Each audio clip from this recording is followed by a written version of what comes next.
Hi friends, இது Sandhya healthy cooking channel. இன்றைக்கி நம்ம இந்த வீடியோவில் செவ்வாய்க்கிழமை காலையில் இருந்து மதியம் வரைக்கும் நான் என்னெல்லாம் செஞ்சேன் அப்படிங்கிறத பார்க்கலாம். ஒரு சின்ன விலாகாக தான் நான் எடுத்திருக்கேன்.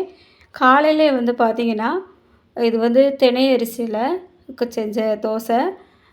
ஒரு கப்பு தினை அரிசி சேர்த்துட்டு அதில் ஒரு 1/4 கப் அளவுக்கு உளுந்து சேர்த்து நான் ஊற வச்சு அரைச்சிருந்தேன். இந்த தோசையோட கலர் கொஞ்சம் வித்தியாசமாக இருக்கும், உங்களுக்கு பார்த்தாலே தெரியும். ஏன்னா அந்த தினை அரிசி கொஞ்சம் மஞ்சள் கலரில் தான் இருக்கும்.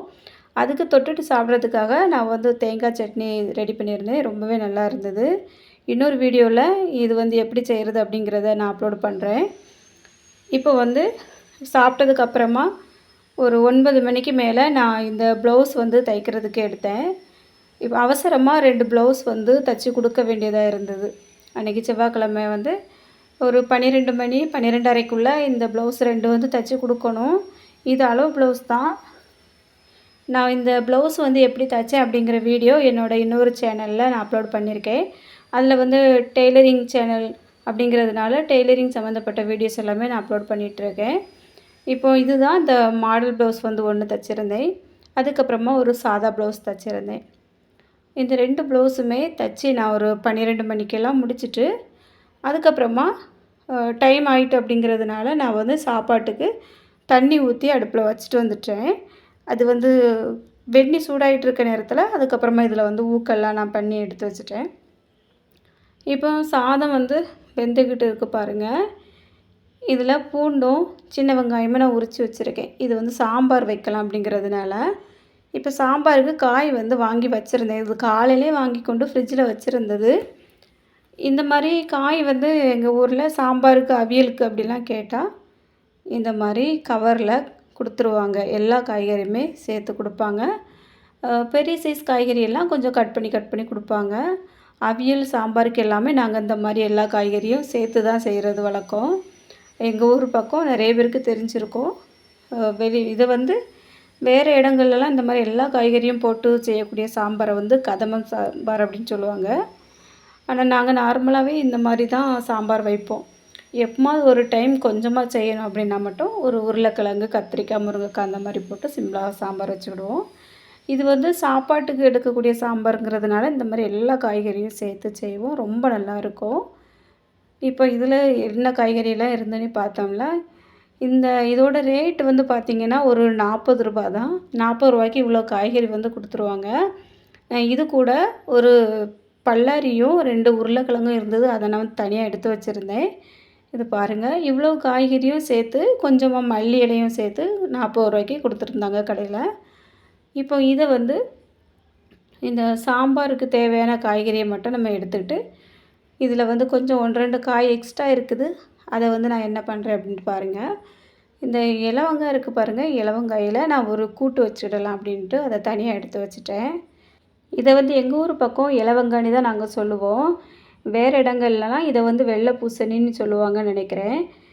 இதை தனியாக ஒரு கூட்டுக்காக நான் எடுத்து வச்சுட்டேன். இப்போ இந்த உரித்து வச்சுருக்க வெங்காயமும் பூண்டையும் நான் ஒரு பாத்திரத்தில் சேர்த்துட்டு இந்த சாம்பாருக்கு நான் என்ன காய்கறிலாம் சேர்க்க போகிறேன்னு பாருங்கள். இந்த ஒரு பெரிய சைஸில் புடலங்காய் இருக்குது பார்த்திங்களா, இந்த ஒரு பீஸு. இந்த ஒரு பீஸையும் வச்சு நான் ஒரு பொரியல் பண்ணிட போகிறேன். அப்போ இலவங்காயில் ஒரு கூட்டு, புடலங்காயில் ஒரு பொரியல், 2 விதமான கூட்டும் நமக்கு கிடச்சிரும். அதுக்கப்புறமா சாம்பாருக்கும் இதில் உள்ள காய்கறி எடுத்துடலாம். இதில் 2 கத்திரிக்காய் இருக்குது. இதில் ஒரு கத்திரிக்காய் மட்டும் தான் நான் சாம்பாருக்கு சேர்க்க போகிறேன். அதே மாதிரி ஒரு உருளைக்கிழங்கும் சேர்க்க போகிறேன். அந்த ஒரு உருளைக்கிழங்கு, ஒரு கத்திரிக்காய் இதெல்லாம் நான் தனியாக வச்சுடுவேன். என்றைக்கா ஒரு நாள் நமக்கு அவசரத்துக்கு யூஸ் ஆகிடும். மற்றபடி பாருங்கள், ஒரு கேரட்டு, ஒரு 4, 5 பீன்ஸ் இருக்குது. மிளகா ஒரு 10, 15 மிளகா இருக்கும். சீனி வரக்காய் ஒரு 5, 6 போட்டிருக்காங்க. இது ஒரு மஞ்சள் பூசணி ஒரு துண்டு இருக்குது. இதெல்லாம் சேர்த்து சாம்பார் வச்சுக்கிடலாம். இப்போ சாம்பாருக்கு இதில் ஒரு 3 பச்சை மிளகாய் மட்டும் நான் எடுத்திருக்கேன். மிச்ச மிளகாயெல்லாம் நான் ஒரு பக்கம் எடுத்துட்டேன். அதே மாதிரி சாம்பாருக்கு நான் பெரிய வெங்காயமும் சேர்க்க மாட்டேன். அதுவும் கூட்டுக்கு எடுத்துக்கிடலாம் அப்படின்ட்டு வச்சுட்டேன். சாதம் வெந்துட்டு, அதனால நான் அந்த மாதிரி வடித்து வச்சுட்டேன். அலுமினியம் பானையில் தான் நான் இன்றைக்கி சாதம் வச்சுருக்கேன். அதிகமாக சில்வர் பாத்திரத்தில் தான் வைப்பேன். என்கிட்ட ஏற்கனவே இருந்த 2 சில்வர் பாத்திரம் சாப்பாடு வடிச்சிட்டே இருந்ததுனால அது ஓட்டையாயிட்டு, அது கொஞ்சம் இன்னொரு பாத்திரம் இருக்குது. அது நல்ல பெரிய சைஸு. நான் சாப்பாடு கொஞ்சமாக தான் வச்சுருக்கிறதுனால இதிலேயே வச்சுட்டேன். சீக்கிரமாக ஒரு சில்வர் பாத்திரம் வாங்கினா ரொம்ப நல்லாயிருக்கும்னு நினச்சிட்ருக்கேன். எனக்கு அதிகமாக சில்வர் பாத்திரத்தில் வைக்கிற சாப்பாடு ரொம்ப பிடிக்கும். அது நல்லா உதிரி உதிரியாக வரும். இப்போ வந்து வெள்ளரிக்காய்க்கு நல்லா தோல் எடுத்துட்டு இந்த மாதிரி நான் கட் பண்ணி எடுத்திருக்கேன். இந்த வெள்ளரிக்காயில் இருக்கக்கூடிய தோல் விதைகள் எல்லாமே நீக்கிட்டு நான் கொஞ்சம் இந்த பெரிய சைஸாகவே கட் பண்ணி எடுத்து வச்சுருக்கேன். அதுக்கப்புறமா ஒரே ஒரு கத்திரிக்காய் இருக்குது பாருங்கள், இந்த கத்திரிக்காயை நான் அந்த மாதிரி அந்த காம்பை எடுத்துட்டு கட் பண்ணி வச்சுருக்கேன். உருளைக்கிழங்குக்கும் தோல் எடுத்து வச்சுக்கிடலாம். அதே போல் கேரட்டையும் லைட்டாக தோல் சீவி எடுத்து வச்சுக்கிடலாம். இந்த தோல் எடுக்கிறது இருக்குது பாருங்கள், இது வந்து வீட்டுக்காரர் வந்து வாங்கிட்டு வந்தது. நான் கேட்டிருந்தேன், ரொம்ப நாளைக்கு முன்னே கேட்டிருந்தேன். ஆனால் அவங்க வந்து எப்படியும் ஞாபகம் வச்சுட்டு எனக்கு வாங்கிட்டு வந்திருந்தாங்க. அது ரொம்ப எனக்கு யூஸ்ஃபுல்லாக இருக்குது. அடுத்தது அதே போல் அந்த மஞ்சள் பூசணியையும் தோல் எடுத்துட்டு நடுவில் இருக்கக்கூடிய வேஸ்ட்டெல்லாம் எடுத்து கட் பண்ணி வச்சிடலாம். பீன்ஸுக்கும் இந்த மாதிரி அந்த நாரை வந்து உரித்து எடுத்து வச்சிடலாம். அவ்வளோதான். இன்னும் வந்து இந்த காய்கறியில் வந்து சின்ன சின்ன துண்டுகளாக நம்ம வந்து கட் பண்ணி எடுத்துட வேண்டியது தான். இன்றைக்கி வந்து முருங்கைக்காய் இல்லை, அதனால் முருங்கைக்காய் போடாமே நான் சாம்பார் வச்சுட்டேன். இது கூட முருங்கைக்காவும் சேர்த்துருந்தா ரொம்ப நல்லாயிருக்கும். இந்த கடைசியில் இந்த சாம்பார் எப்படி இருக்குன்னு பாருங்கள், அதோட கலரும் திக்னஸும் சூப்பராக இருக்கும். நீங்களும் இந்த மாதிரி எல்லா காய்கறியும் சேர்த்து ஒரு முறை சாம்பார் வச்சு பாருங்கள், ரொம்ப ரொம்ப நல்லாயிருக்கும். இப்போ எல்லா காய்கறியுமே நான் அந்த மாதிரி ஒரே சைஸில் வர மாதிரி பீஸ் போட்டு எடுத்து வச்சுட்டேன். இப்போ வந்து காலையிலே நம்ம டிஃபன் முடித்ததுக்கப்புறமா வீட்டில் வேலைகள் பாத்திரம் எல்லாமே க்ளீன் பண்ணி வச்சுட்டு அதுக்கப்புறமா நான் 2 ப்ளவுஸ் தைச்சிட்டு தான் வந்து இந்த சமையல் வந்து பண்ணிகிட்ருக்கேன். நிறைய பேர் சொல்கிறாங்க, வீட்டில் எனக்கு சமையல் பண்ணுறதுக்கு தான் டைம் சரியாக இருக்குது, வீட்டில் எந்த வேலையுமே பார்க்க முடியல, அதுக்கப்புறமா கொஞ்சம் ஃப்ரீயாக இருக்க வேண்டியது இருக்குது அப்படின்ட்டு சொல்லிகிட்டு இருக்காங்க. அப்படியெல்லாம் இல்லை. நம்ம வீட்டில் வந்து டிஃபன் முடித்ததுக்கப்புறமா கொஞ்சம் டைம் இருக்கும். அந்த டைமில் நமக்கு ஏதாவது ஒரு வேலை தெரிஞ்சால் கூட அதை நம்ம பயன்படுத்திட்டு அதுக்கேற்ற மாதிரி நம்ம காசு வாங்குகிற மாதிரி பார்த்துடலாம். இப்போது நானுமே அப்படி தான் வீட்டில் இருந்தே இந்த மாதிரி வீட்டில் உள்ள வேலைகள் எல்லாமே பார்த்துட்டு ஒரு நாளைக்கு என்னால் எவ்வளோ முடியுதோ ஒரு 2 3 ப்ளவுஸ் இல்லை 1 கூட தைச்சிக்கிடலாம். இந்த மாதிரி நான் தைச்சிட்டு எனக்கும் கையில் காசு வர்ற மாதிரி நான் பார்த்துட்ருக்கேன். இந்த மாதிரி நம்ம வேலைகள் பார்க்கும்போது நமக்கு அதில் வரக்கூடிய காசு வந்து குடும்ப செலவுக்கு யூஸ் ஆகிடும். நம்ம யார்கிட்டையுமே இல்லைன்னு சொல்லிட்டு கையேந்த போக வேண்டாம். நமக்கு கிடைக்கக்கூடிய வருமானத்தை வச்சு நம்ம நல்லபடியாக வாழ்ந்துக்கிடலாம். இப்போ சாம்பாருக்கு நான் பருப்பு எல்லாமே சேர்த்து அந்த குக்கரில் போட்டு விசில் வச்சுட்டேன். இதில் புடலங்காயை லைட்டாக தோல் சீவிட்டு அந்த நடுவில் இருக்கக்கூடியதையும் எடுத்துட்டேன். இப்போ இந்த புடலங்காய் பொரியலுக்காக நான் ஒரு பல்லரியும் 2 பச்சை மிளகாயும் எடுத்து வச்சுருக்கேன். இதுக்கு இது கரெக்டாக இருக்கும். இப்போ இதெல்லாம் நம்ம வந்து கட் பண்ணி எடுத்து வச்சுக்கிடலாம். முதல்ல வந்து இந்த வெங்காயமும் பச்சை மிளகாயும் நம்ம கட் பண்ணி எடுத்ததுமே ஸ்டவ் ஆன் பண்ணி கடாய் வச்சுட்டு அதில் எண்ணெய் ஊற்றி இந்த 2ஐயும் நம்ம வதக்க போட்டுடலாம். அதை வந்து சிம்மில் வச்சு வதங்கிட்டு இருக்க டைமில் நான் இந்த புடலங்காயை கட் பண்ணிக்கிடுவேன். இந்த மாதிரி நான் வந்து கிச்சனுக்குள்ளே போனாலே எனக்கு எந்த அளவுக்கு டைம் மிச்சமாகுதோ அதை தான் பார்த்து நான் வேலைகளும் செய்வேன். இப்போ பாருங்கள், எண்ணெய் ஊற்றி கடுகு, கொஞ்சம் உளுத்தம்பருப்பு போட்டிருக்கேன், கறிவேப்பிலை போட்டிருக்கேன், இந்த கட் பண்ண பச்சை மிளகாய், வெங்காயம் இதெல்லாம் போட்டு அது சிம்மில் வச்சுட்டு அது வதங்கிட்டு இருக்கட்டும்.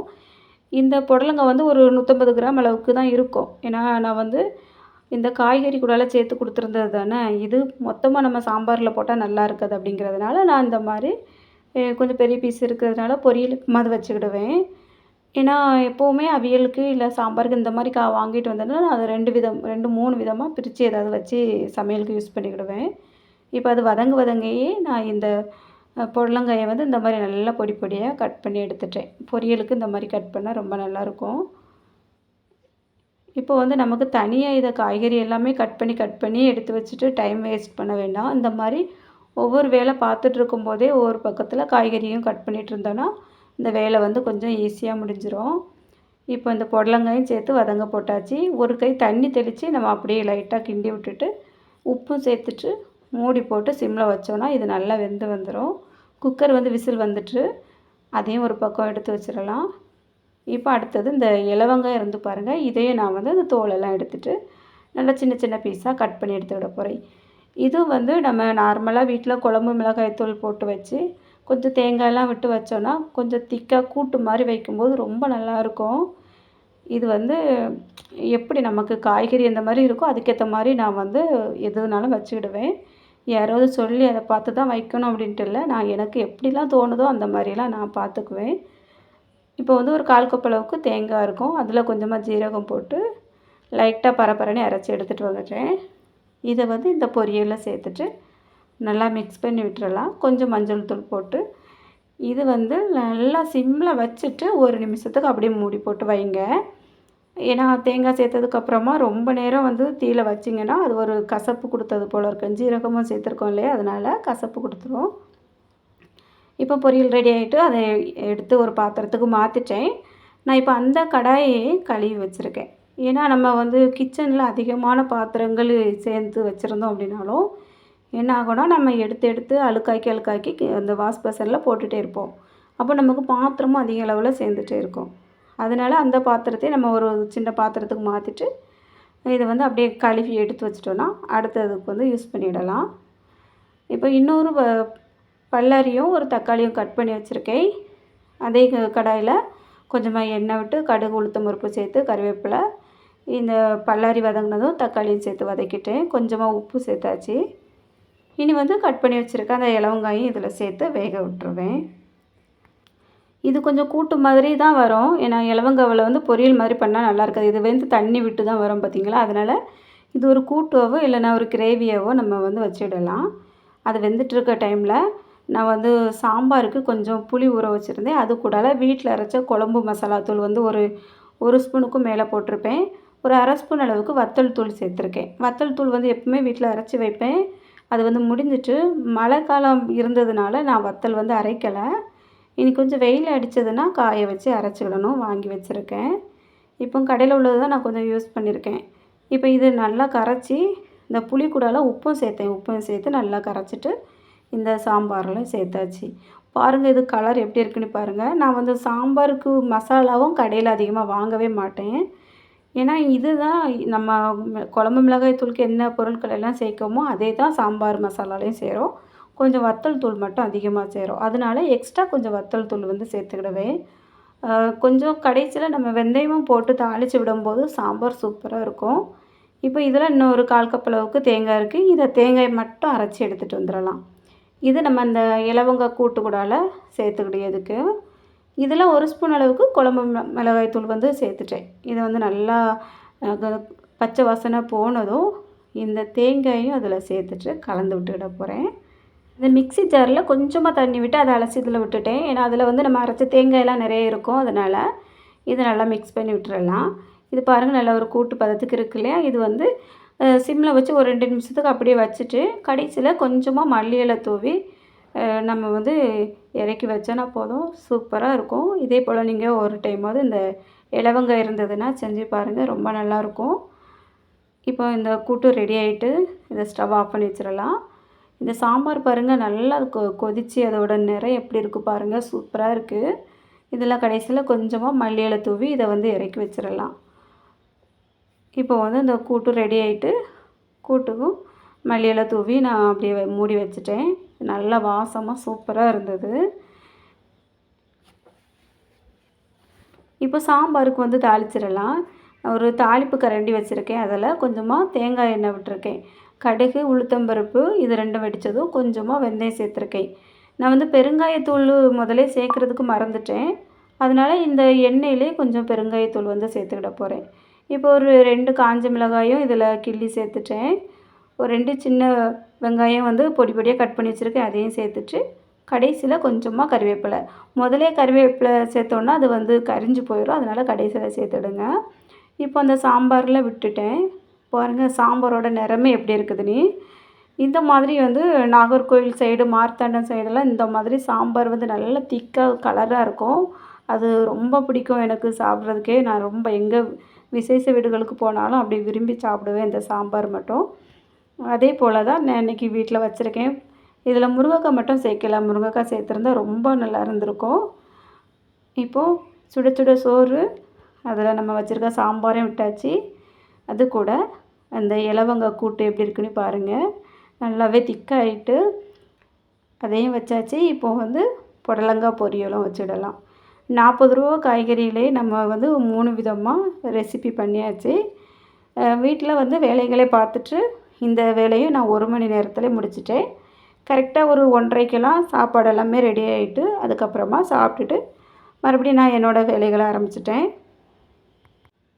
இந்த வீடியோ எப்படி இருந்ததுன்னு சொல்லிட்டு கமெண்ட் பண்ணுங்கள். அந்த வீடியோ பிடிச்சிருந்தா ஒரு லைக் கொடுத்துருங்க. அப்படி நம்ம சேனலை சப்ஸ்கிரைப் பண்ணிடுங்க. இது வரைக்கும் இந்த வீடியோ பொறுமையாக பத்தில் இருக்கும். ரொம்ப ரொம்ப நன்றி. வணக்கம்.